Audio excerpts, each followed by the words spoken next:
जिन लोगों ने ओशो को सुना है, ओशो को देखा है, उन्हें पता होगा कि ओशो का एक वीडियो है my whole work is to confuse you. Osho ने भी कहीं ना कहीं हाईलाइट किया है कि जो कन्फ्यूजन है वो बहुत ही इम्पोर्टेंट है हमारे इंसानों के लिए, ताकि हम जो भी सारी फालतू चीजें उनसे ऊपर उठ के जो रियलिटी है, जो सत्य है, वहां तक जा सके। ओशो से एक महिला उठ के पूछती है कि मैं एक चीज में बहुत कंफ्यूज हूँ, आप मेरी कंफ्यूजन दूर कीजिए। तब ओशो कहते हैं baby my whole work is to confuse you. मेरा काम ही यही है कि तुम कंफ्यूज करो। कंफ्यूजन इसलिए जरूरी है क्योंकि जो भी आज हमें ज्ञान मिल रहा है ना, वो हमें या तो हमारे रिश्तेदारों से मिल रहा है, हमारे माँ बाप जो हमें पाल रहे हैं, पोस रहे हैं, उनसे मिल रहा है, हमारे समाज से मिल रहा है, या फिर कुछ हमने किताबें पढ़ ली, हमें अगर किताबें पढ़नी पसंद है, फिलोसफीज पढ़नी पसंद है, साइकोलॉजीज पढ़नी पसंद है, वहां से मिल रहे हैं। बट ये जो सारा है ज्ञान है, ये ज्ञान जब तक तुम्हारा नहीं हो जाता, जब तक ये ज्ञान तुम्हारी चेतना से, तुम्हारी खुद की समझ से ये ज्ञान नहीं आ जाता है। तुमने किसी को सुन लिया, किसी की बात मान ली, किसी से पढ़ लिया और वो बात ऐसे ही मान ली, तो वो ज्ञान जब तक तुम्हारा नहीं है, जब तक वो तुम्हारी चेतना से ना है। जब कन्फ्यूजन इसलिए जरूरी है क्योंकि जब तुम पैदा हुए, तुम्हारे माँ बाप ने कहा कि हम इस धर्म को मानते हैं, हम इस चीज को मानते हैं, हम ऐसे रहते हैं, वैसे रहते हैं। तुमने एक दूसरा घर देखा जहाँ पे चीजें दूसरे हिसाब से हो रही है। तुम्हारे जो धर्म के हिसाब से भगवान अलग है, उनके धर्म के हिसाब से भगवान अलग है।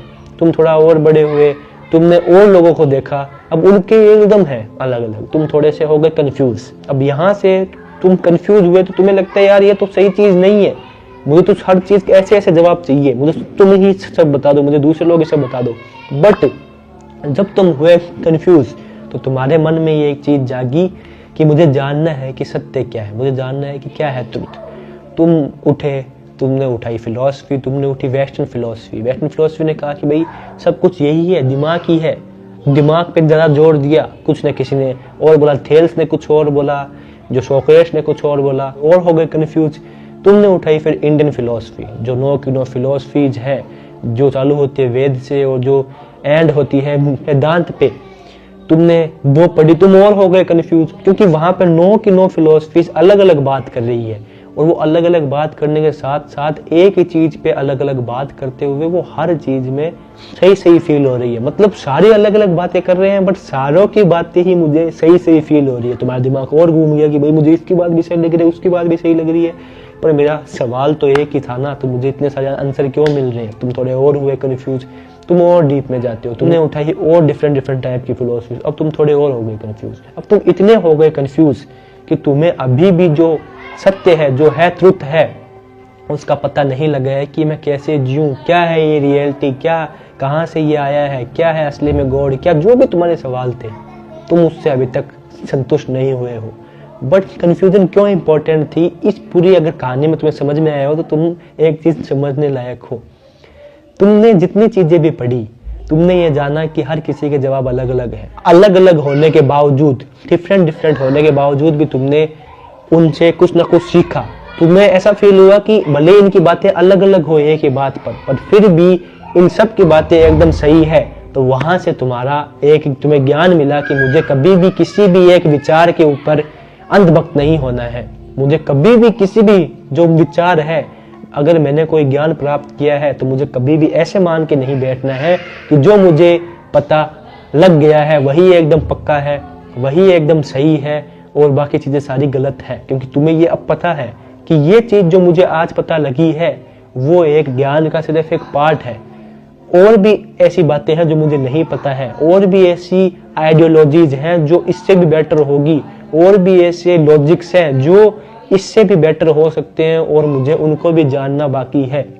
क्योंकि अगर मैंने वही मान लिया जो मुझे अभी ज्ञान प्राप्त हुआ है और उसी पे मैं रह गया, तो फिर मैं तो उसी वाली स्टेज पे पहुंच जाऊंगा जहां पे मैंने शुरू किया था। जो मेरे माँ बाप मुझे बता रहे थे, मुझे मेरा समाज बता रहा था कि हम तो ऐसे मानते हैं, चीजें ऐसी ही होती है, भगवान ऐसा ही होता है, हमारे रीति रिवाज ऐसे ही होते हैं। तुम्हें सारा ज्ञान नहीं प्राप्त हो सकता है, तुम्हें अपने अंदर झांकना ही पड़ेगा। इतनी किताबें पढ़ लो, कितना ही कुछ कर लो, फिर भी तुम्हारे जो दिमाग है उसमें कंफ्यूजन रहनी चाहिए। कुछ कुछ चीजों में तुम्हारे सोच का दायरा बड़ा रहना चाहिए, जब तक तुम्हें असली ज्ञान प्राप्त नहीं हो जाता है, जो तुम्हारी चेतना से ही आता है। क्योंकि आज एक चीज जो मैंने यहाँ पे बोली है कि ये चीज सही है, वही चीज मैं उसके अगेंस्ट में भी बोल सकता हूँ कि ये चीज ऐसे सही नहीं है, और दोनों में ये चीजें सही हो सकती है। क्योंकि ये मैटर नहीं करता है कि मैंने क्या बोला है या फिर मेरे शब्द क्या थे, मेरे वर्ड्स क्या थे, मेरे सेंटेंस क्या थे। हम इंसान हमेशा शब्दों को पकड़ते हैं, हम इंसान हमेशा जो वर्ड्स को पकड़ते हैं, बट जबकि हमें देखना चाहिए कि किस वे में वो बात बोली गई है, किस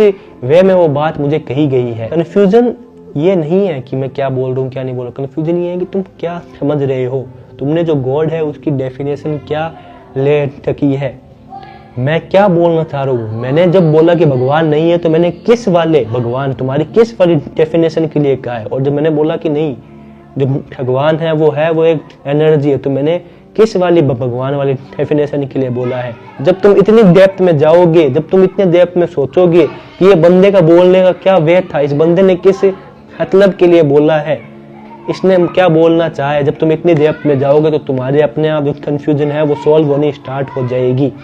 क्योंकि हमेशा चीजें डायरेक्टली पेश नहीं आती है, तुम्हें समझना पड़ता है, तुम्हें थोड़ा होना पड़ता है कंफ्यूज, तभी तुम्हें आता है समझ में। यही वजह है कि जो ओशो है उनके ऊपर आरोप हमेशा लगते रहते हैं कि ओशो तुम दोगली बातें करते हैं। ओशो की एक बात ये होती है और एक बात वो होती है, एक बात में वो कहते हैं कि नहीं ये चीज सही है, उसी बात पे कह देंगे नहीं ये गलत है। तुम्हें दोगली इसलिए फील हो रही है क्योंकि तुमने अभी तक जाना ही नहीं है ओशो को, तुमने जब तक समझा ही नहीं ओशो को। वो जो एक बात वहां पे कह रहे हैं सही है और वही बात वहां पे कह रहे गलत है, उन दोनों के पीछे का वे क्या था बोलने का, वो तुमने पकड़ लिया। सिर्फ वो जो शब्द है उनको, जो वर्ड्स थे उनको पकड़ लिया, बट उनके कहने का वे क्या था, वो क्या कहना चाह रहे थे उस चीज से, उससे तुम नहीं जान पाई। जितना तुम कंफ्यूज होते हो उतने तुम्हें समझ में आता है कि अंधभक्ति किसी भी चीज की करने से हम खुद ही बेवकूफ हो रहे हैं। हम अगर मान रहे कि मेरी ही चीज सही है तो उस जाल में फंस रहे हैं कि वो जाल है वो हमें अज्ञानता की तरफ लेके जा रहे हैं, वो जाल जो है हमें इग्नोरेंस की तरफ लेके जा रहे हैं, वो हमें कभी भी ज्ञान दे ही नहीं सकता है। क्योंकि हम जब एक विचार से इतने बंध चुके हैं कि हम यही नहीं सोचना चाह रहे हैं कि जो मैं चीज सोच रहा हूँ वो ज्ञान है भी या नहीं है, मुझे तो इसी चीज का भी ज्ञान नहीं है। जो भी मैंने ज्ञान लिया है वो मैंने आसपास के समाज से लिया है। जितना तुम कंफ्यूज होगे, जितना तुम सोचोगे चीजों के बारे में, जितना तुम करोगे उतना ही तुम रियलिटी की तरफ जाते रहते हो। कंफ्यूज होना तुम्हारा हक है, क्योंकि जितना तुम होगे कंफ्यूज उतना तुम जो फॉल्स नॉलेज है, तो फालतू की नॉलेज है, उससे छूटते चले जाते हो। कंफ्यूजन के बाद में जो भी एक चीज़ तुम्हें होती है आभास, वो यही आभास होती है कि मुझे बस मेरी जो चेतना है उसको विस्तार करते रहना है, मुझे मेरे ज्ञान को विस्तार करते रहना है, मुझे किसी भी एक जो है विचार है उस पर अड़े हुए नहीं रहना है। अगर मैं किसी भी विचार पे अड़ रहा हूँ तो मुझे सोचना है, समझना है कि मैं उस विचार पे क्यों अड़ रहा हूँ, मेरा बेस क्या उस विचार पे अड़ने का। क्योंकि जो भी ज्ञान है, जो भी ज्ञान नहीं है, वो एटलीस्ट सारा क्रैप है, सारा वही बोगस है। क्योंकि ये वो ज्ञान आता है हमारे इसी दिमाग से, जो दिमाग कभी कुछ सोचता है कभी कुछ सोचता है। तो इसी कारण से हमें कभी भी किसी भी चीज़ की इतनी भी अंधभक्ति नहीं कर लेनी चाहिए कि अगर कोई भी अगर उससे बेटर आ रहा हो लॉजिक तो हम उसको सिर्फ इसीलिए ना अपना पा रहे हो क्योंकि हम बस चाहते नहीं है अपनाना, या फिर हम कंफ्यूज होना नहीं चाहते हैं। जितना तुम कंफ्यूज होगे उतना तुम्हें नए जो जवाब है, नए जो सवाल है वो जानने का एक मौका मिलता है, क्योंकि तुम और जानना चाहते हो, तुम और समझना चाहते हो। उतना तुम होते हो कंफ्यूज उतना तुम द्वार खोलते हो खुद के लिए, उतना तुम गेट खोलते हो खुद के लिए। जानो, खुद को पहचानो, इस जीवन का क्या सत्य है, इस नेचर का क्या सत्य है, इस यूनिवर्स का क्या सत्य है। I hope you get the message. मिलता हूँ अगले, तब तक के लिए मस्त रहो, व्यस्त रहो, ऐसे देखते रहो और मजे में रहो। बाय।